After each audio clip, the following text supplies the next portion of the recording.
Let's start with Psalm 82. This was my watershed event.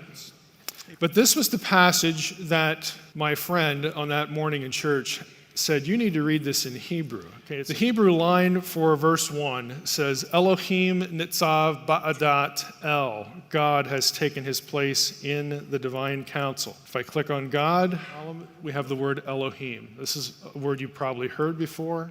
It's a standard word for God. It's not so easy when you go down to the second part of the verse. B'kerev Elohim yishpot. In the midst of the gods, you'll see it's the same word, Elohim. He passes judgment. So when I read that on that Sunday morning in Wisconsin, I knew enough Hebrew grammar to know that the first Elohim was capital G, because nitzav is a singular participle. But b'kerev Elohim yishpot, in the midst of, you can't be in the midst of one. You're in the midst of a group, and the group is referred to as Elohim, gods, plural. Now my first thought was, that looks like a pantheon.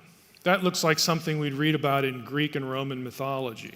Fortunately, I had a later thought, and that was, I'll bet Jesus knew that verse. I bet the apostles knew that verse. I bet the New Testament writers knew that verse. And somehow, it didn't deter them or deny a theology of one unique God and a Trinity and a heavenly.